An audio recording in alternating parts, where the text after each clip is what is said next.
starting off with Sword of Convalaria, and if you grew up on Final Fantasy Tactics or Tactics Ogre, this is basically built for you. Grid-based turn-based combat, where proper positioning and terrain actually matter. Yes, this game has that! Like, come on! You've got boulders, you can push onto enemies, oil barrels, you can ignite and explode, or if you want to send rolling across the map, you can. Elevation also changes that affect your hit and dodge chances. All that tactical chaos baked right into the level design instead of just being a flat arenas in most tactics turn-based gacha game. Yeah. Not to mention Hitoshi Sakimoto did this score, the guy behind Final Fantasy Tactics and Tactics Ogre. So the music alone makes this game amazing. Now the story mode is actually split from the mobile gacha side, which is an interesting choice. So you level up characters separately in each mode, so your gacha pools don't just trivialize the campaign, and the campaign itself is a choice base, meaning that your decisions actually shape how the town develops and which story branches open up, which is a nice touch. Most gacha games don't even bother with that at all. Now, there is also an Elysium system for extra character progression that got a pretty major update overhaul. So the devs are clearly still active supporting this game, and yeah, players are super happy about it. But the biggest issue in this game is fairly new and not a lot of people are playing this game. I mean, look at Steam. The numbers is super small comparing this game to like Limbus Company, Reverse 1999, or even Zenless Zone Zero, right? So it could shut down at any time. So please play this game cautiously, but this game is absolutely fun and it is super underrated. It is quite a hidden gem of a gacha game. So yeah, if you want proper tactics gacha game with proper depth in the combat, this is it. Next up is Brown Dust 2, and I'll just say it up front, this is the horniest game on the list by a mile. It's the only 17 plus rated title here, so if that's not your thing, you already know, you just skip this ahead. But underneath the fan service, there's an actual solid grid-based combat system where character placement generally matters, your positioning, your squad across the battlefield grid, and formation choices changes how fights play out completely. Now, the exploration sections outside of combat give it a proper, like this old school JRPG vibe, which is nice. I like that a lot. It kind of gives off this serious Octopath Traveler vibes, right? With the sprite work and the side-scrolling world map. And the voice acting, guys, oh my god, probably one of the best voice acting in the genre. The English voice acting is absolutely phenomenal in my opinion. I like it, I think more than Honkai Star Rail in my opinion, but that's just me. So kudos to them for making a great voice dubbing. Now, the cartridge system is probably the smartest thing about this game. Instead of just recycling the same limited time events every few months, cartridges in this game add entirely new story packs and gameplay systems as a proper expansions. So the game actually grows in scope over time rather than just adding more characters to pull. But what pisses me off a bit is how demanding the gacha gets once you are chasing specific meta, and yeah, the rates aren't generous and building a full meta team can take a serious amount of either grinding or spending. The fan service focus also makes it a hard recommend if you have got people watching over your shoulder or if you're playing this game on public. I mean, if you don't have any embarrassment left in your body, then yeah, play this game, even in public.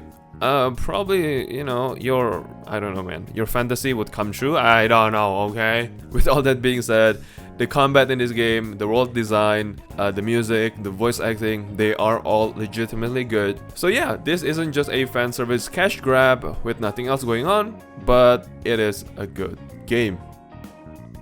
And number 8, we have Chaos Zero Nightmare. Now, this comes from Super Creative, the same studio behind Epic 7, so you know the animation is going to be fucking fabulous, alright? So, what this game is that it is a turn-based roguelite deck builder wrapped in a cosmic horror setting. You are aboard the Ark ship SS Nightmare, recruiting combatants to fight back against the entity called the Chaos that is slowly consuming planet after planet, and the whole tone leans a lot darker and more unsettling than most gacha games in this category, but I have to say that the horror is not that good, because there, I don't know, like there's a drama in the earlier stages of this game, right, when it launched. So basically the story writer of this game got fired, and then they are trying to be a bit more like Honkai Star Rail, so it's like a more vibrant vibe. So yeah, I think the story is kind of all over the place, but it is still a genuinely okay story. So yes, just keep that in mind. The combat itself is card-based. You're building and adapting a deck mid-run rather than just picking fixed skills, and there is a unique mental breakdown system layered on top of it. So your combatants can psychologically crack under stress during a run. And how you handle those breakdowns through the psychological counseling mechanic actually affects their affinity, and you can unlock specific ego skills. It's a system I haven't really seen this done in, in any other gacha games, but it's an okay system. It's not the best system. It's just like more things to do, I guess. But it does ties the system to the lore of this game, so yeah, it's alright. So progressions in this game carries between runs too, because this is a roguelite game.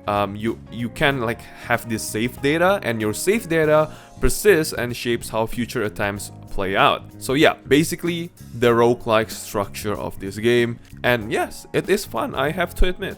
My real criticism though, the game throws an overwhelming number of systems at you early on: memory fragments, save data tiers, epiphany upgrades, and the tooltips explaining half of it are genuinely kind of vague. So expect to learn a lot of this, system through trial and error, right? But I think that's also the fun in games like this. You gotta try things, you gotta experiment, and then you become overpowered, and you're having a lot of fun. So that's pretty much it. So yeah, Chaos Zero Nightmare, a very, very recommended game. I like it. People also like it. Animation is beautiful. Voice acting is done beautifully. What's not to love about it? Well, the story. Number 7, it is Morimans. Yeah, I know, I put this higher than Chaos Zero Nightmare because I like this one more. It is as simple as that. So yeah, this is also a unique horror gacha game where you play as a keeper bonding with characters called Awakeners to hold back a slow creeping madness that is consuming reality itself. If you are into Lovecraft specifically, rather than just horror in general, this one is clearly made with actual love for the source material rather than just borrowing the aesthetic. Now, the combat again is the same as Chaos Zero Nightmare. Turn-based deck building, each Awakener comes with their own set of cards, and you combine characters into a deck built around realm categories: Chaos, Aquar, and others that function a lot like color identities. So team building is really deck building at its core. So as like Chaos Zero Nightmare, this game shares a single HP bar instead of each character having their own, which completely changes how you approach every fight. One bad turn can, put the whole run at risk instead of just costing you one character. So it demands you actually to pay attention when the combat is there. So kudos to them. And I think this might be the most generous free-to-play gacha on the entire list. Free currency gets handed out constantly. Re-rolling isn't even necessary because you will naturally build a solid roster within your first month just playing normally, which is rare in a gacha game. So kudos to them for making this game very free-to-play friendly. But my honest criticism is that the story leans heavily on reading. There's a lot of text and lore to get through, so if you want the full picture, yeah, you gotta read. So it's not a great pick if you just want to skip through dialogue and get to the fighting. The cast also skews pretty heavily towards the female Awakeners, which some players have flagged as a genuine gap if variety in that department matters to you. Still, between the setting, the shared HP mechanic, and how generous this game is an absolute joy to play.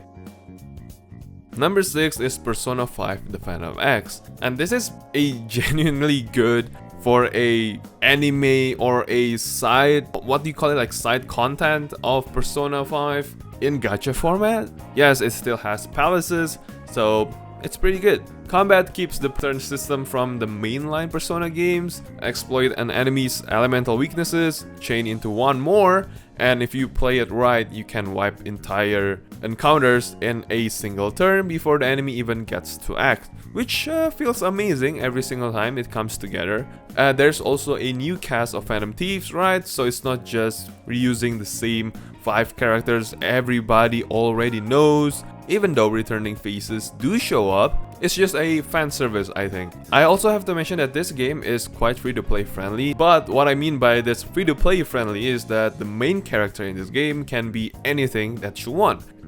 He can be a healer, he can be a DPS, he can be a tank. So if you don't have something that you want, the main character can be that somebody. So I think it's pretty good. And the social sim side is here as well.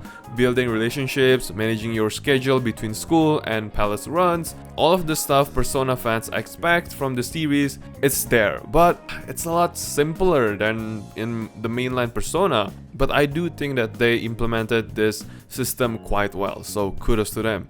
My honest complaint about this game is that if you have never touched the mainline Persona 5 games, a lot of the callbacks, the returning characters, the tone itself is gonna go straight over your head. That's it. You just don't care. Because this game leans hard on nostalgia and assumes you already care about this world. It is also a fairly demanding time investment if you are trying to keep up with both the social sim calendar and the combat content at once. Yeah, there's like so many things to do in this game. I mean, I guess that's also a good thing, who knows? But if you already love the series, it delivers exactly what you are hoping for and then some more. So yeah, I think it is a very good gacha game. In number 5, it is Epic 7. Yes, the classic. This game has been around since 2018. Wow, 2018. And it is still one of the most technically deep turn-based gachas out there, which kinda says a lot given how many newer titles have come and gone trying to compete with it. Ethereal Restart! You know, this game has this speed stat, manipulating order, blah blah blah, all that good jazz. So you basically only need speed to play this game, so you can get more returns, so you can attack more, and then you win the game. But the weird thing about this game, actually not weird, probably a good thing, right? There is RTA, which is the real-time arena PvP, and it is genuinely one of the best competitive modes in the entire gacha genre. So if PvP is your thing, then you should play this game, get into the meta, spend some money, and you'll be at the highest ranks. And there is a real esports scene for this game. Guys, World Cup, esports World Cup, this game has it. Imagine that. But of course, PvE content is also pretty good. You have Abyss Dungeon, World Boss content. Like, there are a lot of PvE content in this game. The grind is still very rough. Even though they have implemented a lot of quality of life, it is still very hard to grind in this game, especially with that gear fucking system. Holy shit, alright, I fucking hate it. You can spend hours farming for basically nothing useful, guys, and it's one of the harsher gear systems in the genre, hands down. But if you want a turn-based game with good competitive scene and depth, and you don't mind the grind, Epic 7 is still here to waste your time and money. So yeah, download this one, it's fun. Alright, in number 4 it is Dragon Ball Z Dokkan Battle. Yeah, still, this one is also an oldie, but oh my god, why is an old game so good even till today? And you wouldn't believe me if I say this, but it is still pulling in over 8 million monthly active users as of right now, which is insane for a game this old. Even Epic 7 doesn't do that. Like, holy shit. So what this game is, it is technically a puzzle RPG rather than a pure command menu turn-based game, right? You are linking key orbs of matching colors to build up super attacks and trigger Dokkan mode. But the battles run in proper structured turns, so I don't know. So is this action? Is this turn-based? I don't know, but I'll put it here because this game is good. And hearing Vegeta's voice lines while you are chaining combos, oh my god, that brings back a lot of memories. The nostalgia, man, holy shit. So yes, this game is still good. It is as simple as that. I don't know what else to say. I mean, just play this game. An old one. If you're a fan of Dragon Ball, it is good. A lot of events, a lot of special anniversaries, a lot of rewards. Kind of free-to-play friendly, I don't know. But being this is an old game, for new players, power gap, power creep, or power gap, I don't know, is kinda insane. This is a decade of content deep, man. Veteran accounts have units and category link setup builds over the years. So jumping in fresh means getting steamrolled by a lot of content to catch up, yada yada, a lot of systems. It's kind of overwhelming. And UI, man, holy shit, the UI. Why they haven't updated the UI, I still don't understand. I still wish they will update the UI sooner or later. So that's pretty much about Dragon Ball Z, Dokkan Battle. It's a good game. It's still running fairly good in this day and age. Still pulling millions. So if you want to invest time and money in this game, I think you are good. I don't think it will go EOS soon. So check this one out.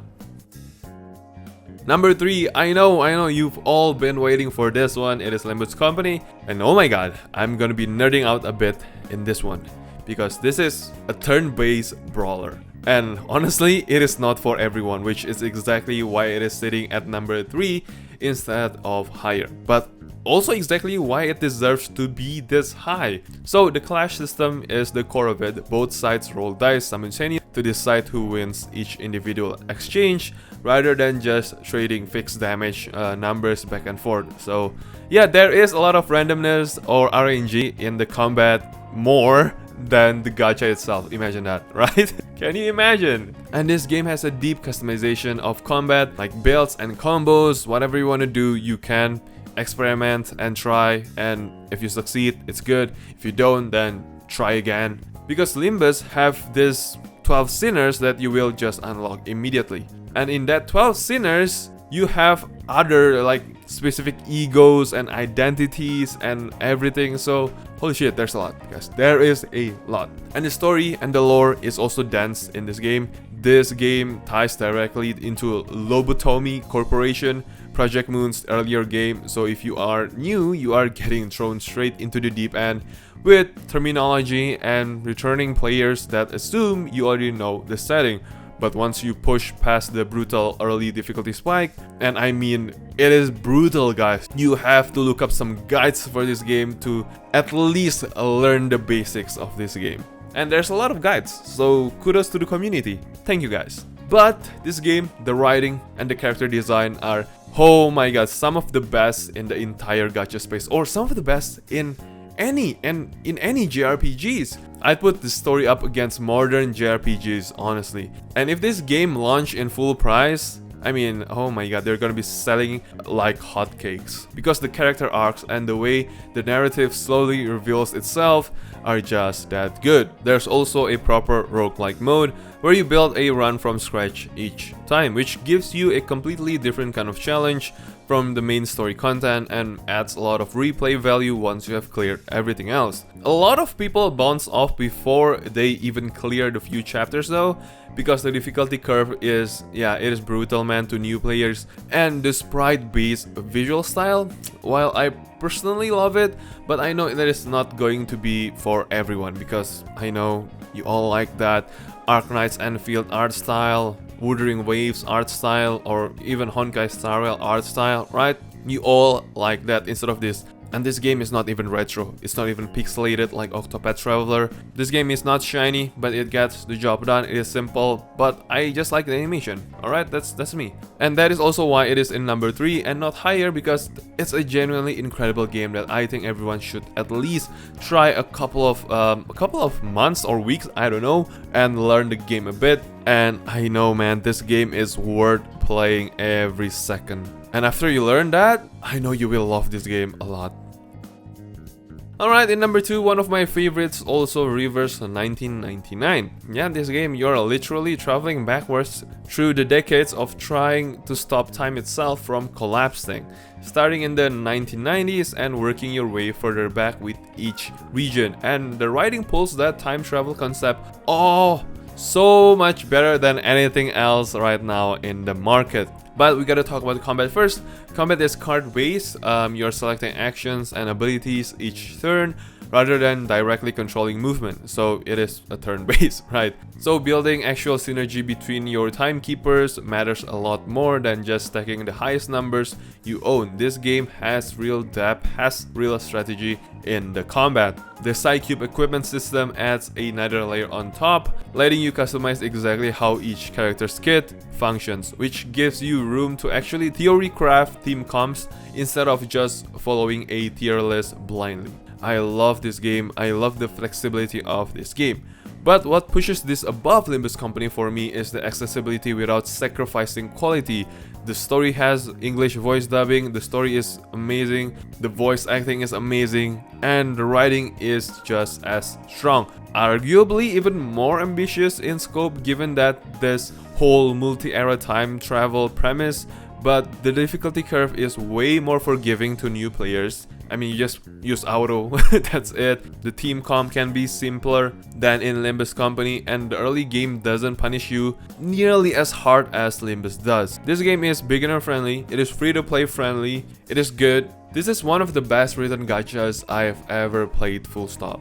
The character writing especially stands out every single time, and every single timekeeper also feels like they've got an actual personality and backstory rather than just being a stat stick with this splash art. I don't know, man, whatever. And I think that is quite rare in most gacha games. So it is the combination of great writing, solid accessible combat, and a completely unique aesthetic that earns it the number 2 spot in my list. And yes, it is also doing things visually and narratively well, and I don't think there's wrong with this game.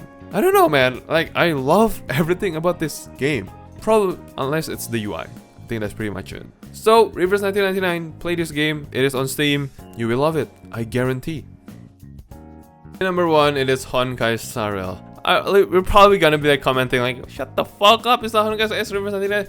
I know, but statistically this game is in the number 1 turn-based gacha game in the market. So yeah, I know, it's sad. But it does earn the top spot because as a whole game, this game is good, right? Everything this game has to offer is good. Like nothing is kind of bad.